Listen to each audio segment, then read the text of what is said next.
بسم اللہ الرحمن الرحیم بسم اللہ الرحمن الرحیم الحمدللہ وکفا وسلام علی عبادہ الذین اصطفى اما بعد۔ عزیز طلبہ، نور الایضاح کتاب کی آج ہماری یہ کلاس نمبر 23 ہے، اور آج کی نشست میں بھی ہم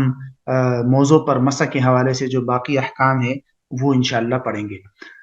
ہم نے موضوع پر مسح کا حکم بھی پڑھ لیا تھا،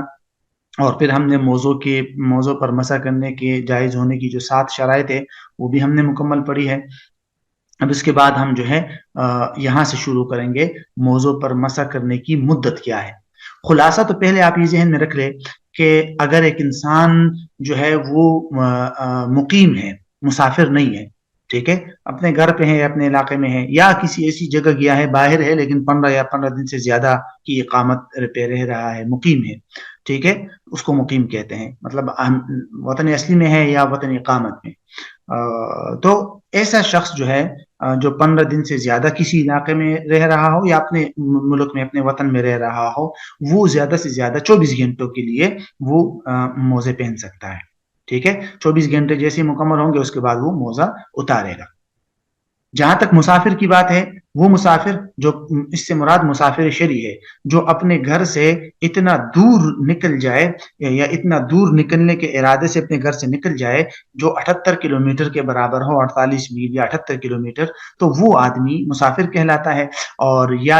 اپنے گھر سے دور 78 کلومیٹر دور وہ کسی جگہ رہائش پذیر ہو جائے لیکن 15 دن سے کم کے ارادے پر رہائش پذیر ہو جائے تو وہ مسافر ہے۔ تو مسافر کے لیے جو حکم ہے وہ یہ ہے کہ وہ 3 دن اور 3 راتوں تک جو ہے وہ مسح کر سکتا ہے۔ 3 دن اور 3 راتوں کا مطلب یہی ہوگا کہ 24 گھنٹے ایک دن اور ایک رات کا اعتبار ہوتا ہے، تو 24 گھنٹے 48 اور پھر اس کے بعد 24 گھنٹے تو 72 گھنٹے تک اس کو یہ اجازت ہوگی۔ مطلب اگر اس نے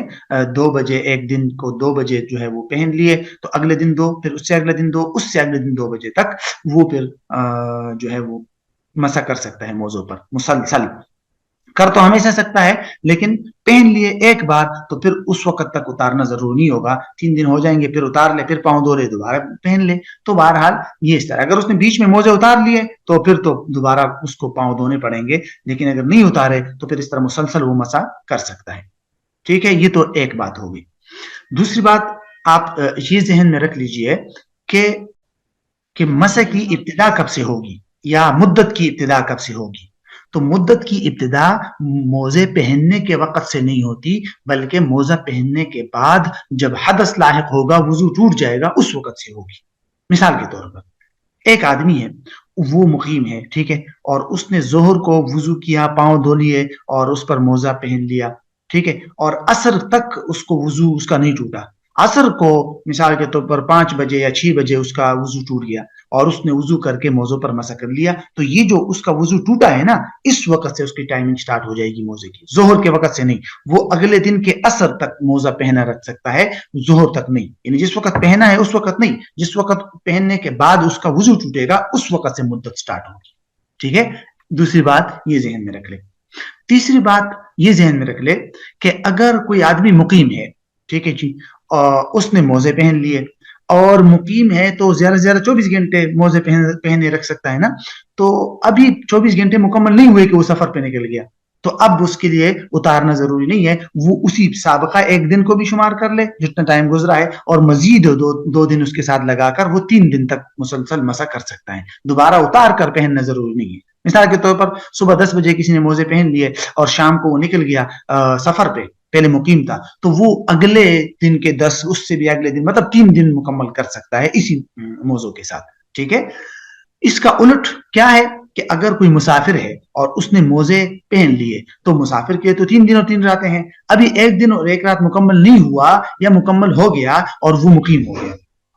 تو اس طرح کی صورتحال میں جب وہ مقیم ہو گیا تو اب اس پر مقیم والا حکم لاگو ہوگا۔ اگر 1 دن اور 1 رات مکمل ہو گئے ہیں تو موزے اتار دے، اور اگر 1 دن اور 1 رات مکمل نہیں ہوئے تو مقیم ہونے کے بعد وہ 1 دن 1 رات مکمل کر سکتا ہے، اس سے زیادہ پھر وہ موزے نہیں پہنے گا۔ تو یہ ہے موضوع پر مسح کرنے کی مدت کے حوالے سے جو 1-2 باتیں تھی وہ ذہن میں رکھ لیں۔ اب ایک ایک ترتیب کے ساتھ اس کا ترجمہ دیکھ لیں۔ فرماتے وَيَمْسَحُ الْمُقِيمُ يَوْمًا وَلَيْلًا کہ مقیم ایک دن اور ایک رات مسح کرے گا، والمسافر ثلاثة أيام ولياليها بلياليها اور مسافر 3 دن کو 3 رات کے ساتھ یہ مسح کرے گا۔ وابتداء المدت من وقت الحدث بعد لبس الخفین اور مدت کی ابتدا کب سے ہوگی؟ تو مدت کی ابتدا ہوگی حدث کے لاحق ہونے کے وقت سے موزے پہننے کے بعد۔ وإن مسح مقيم ثم سافر قبل تمام مدته أتم مدة المسافر، اگر مقیم نے مسح کر لیا اور پھر وہ مدت کے تمام ہونے سے پہلے مسافر ہو گیا تو وہ مسافر کی مدت مکمل کرے گا، یعنی اب 3 دن اور 3 رات اس کی مدت ہو جائے گی۔ وإن أقام المسافر بعد ما مسح يوما وليلة، اگر مسافر جو ہے وہ مقیم ہو گیا بعد اس کے کہ اس نے ایک دن اور ایک رات مسح کر لیا تھا، نزع تو موزے اتار دے۔ وإلا اور اگر ایسا نہ ہو مطلب ابھی ایک دن ایک رات مکمل نہیں ہوا تو یتم یوما ولیلہ تو ایک دن ایک رات مکمل کر کے پھر اس کے بعد وہ اتار دے، یعنی کہ موزے اتار دے۔ یہاں سے جو بات ہے وہ یہ ہے کہ کتنی مقدار جو ہے وہ مسح کرے گا اور مسح کی سنتیں کیا ہیں۔ تو یہ آسان ہے کہ مسح کی مقدار جو ہے وہ ہے ہاتھوں کی جو 3 چھوٹی انگلیاں ہیں وہ گیلی کرے اتنی مقدار، اور پاؤں کا اگلا حصہ ہے اس کے اوپر حصہ جو ظاہری حصہ ہے اگلے پاؤں کی جو انگلیوں ہے نا وہاں سے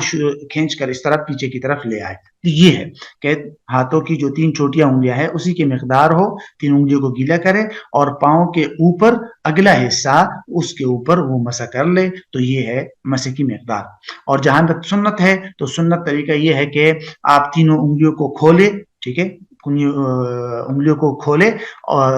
انگلیوں کو اگلے حصے سے اور پاؤں کے اگلے حصے سے شروع کر کے اس کو اوپر پنڈلی کی طرف کھینچ کے لے آئے، تو یہ ہے اس کی سنت طریقہ۔ تو ترجمہ دیکھیے، فرماتے ہیں وفرض المسح، مسح کا فرض کیا ہے؟ قدر 3 اصابع من اصغر اصابع الید، کتنی مقدار؟ 3 انگلیوں کی مقدار ہاتھوں کی انگلیوں میں سے جو 3 چھوٹی انگلیاں ہیں، علی ظاہر مقدم کل رجل، ہر پاؤں کے اگلے حصے کے ظاہر پر۔ وسننہ، اور اس کا سنت طریقہ کیا ہے کہ مد الاصابع، انگلیوں کو کھینچے، مفرجتاً، کشادہ کر کے کھول کر، من رؤوس اصابع القدم، پاؤں کی انگلیوں کے سروں سے، الی الساق، پنڈلی کی طرف۔ اب یہاں سے وضو کو توڑنے والی چیز نہیں، مسح کو توڑنے والی چیز ہے کہ انسان جب پاؤں موزوں پر مسح کر لے تو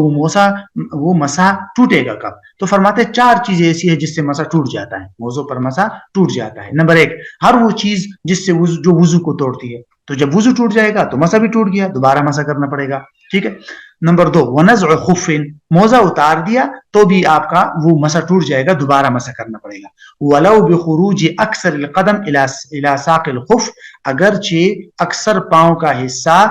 موزے کی پنڈلی کی طرف جو ہے وہ اگر اکثر حصہ نکل گیا تو بھی جو ہے موزوں پر مسح جو ہے وہ ٹوٹ جائے گا۔ یعنی اگر اکثر یعنی مکمل جو موزہ اتر گیا یا پاؤں جو ہے اس کا اکثر حصہ موزے سے باہر نکل آیا تو مسح ٹوٹ جائے گا اور دوبارہ مسح کرنا پڑے گا۔ وَإِصَابَةُ الْمَاءِ أَكْثَرَ إِحْدَى الْقَدَمَيْنِ فِي الْخُفِّ عَلَى الصَّحِيحِ، کہتے ہیں اور پانی پہنچ جائے دونوں قدمین میں سے کسی ایک کے اکثر حصے کو موزے کے اندر، تو صحیح قول یہ ہے کہ تو بھی مسح ٹوٹ جائے گا۔ یعنی دونوں پاؤں میں سے کسی ایک پاؤں کے موزے کے اندر پانی چلا گیا اور اکثر پاؤں جو ہے وہ گیلا ہو گیا تو اس کا مسح جو ہے وہ ٹوٹ جائے گا۔ اب ایسی صورت میں دوبارہ اب جو ہے موزہ اتار کر یا دوبارہ مسح کرنا پڑے گا۔ اور نمبر 4 ہے ومضی المدہ ان لم یخف ذهاب رجله من البرد، مدت گزر جائے، مطلب ایک دن ایک رات مقیم کے لیے یا مسافر 3 دن رہتے ہو گئی تو بس مسح ٹوٹ گیا، موزے اتار دے اور پاؤں دھو کر دوبارہ جو ہے وہ موزے پہن لے۔ لیکن شرط یہ ہے کہ اگر ٹھنڈک کی وجہ سے اس کے پاؤں کے چلے جانے کا خوف نہ ہو، اگر اتنی سردی ہے کہ پاؤں ٹوٹ سکتے ہیں تو پھر وہ الگ بحث ہے، وہ عذر ہے۔ فرماتے ہیں وبعد الثلاث الاخیرہ غسل رجلیہ فقط، یہ جو آخری 3 پوائنٹ ہے نا، اگر وضو ٹوٹ گیا پھر تو ٹھیک ہے، پھر تو مکمل وضو کرے گا، لیکن اگر یہ آخری 3 کام ہوئے، موزہ اتار دیا یا اکثر حصے میں پانی پہنچ گیا یا مدت ختم ہو گئی، تو ایسی صورت میں صرف موزے اتار کر پاؤں دھو لے بس کافی ہے، دوبارہ پھر موزے پہن لے، بس اتنا کافی ہے۔ یہ آخری عنوان ہے کہ جن چیزوں پر مسح کرنا جائز نہیں ہے، تو فرماتا ہے کہ مسح کرنا جائز نہیں ہے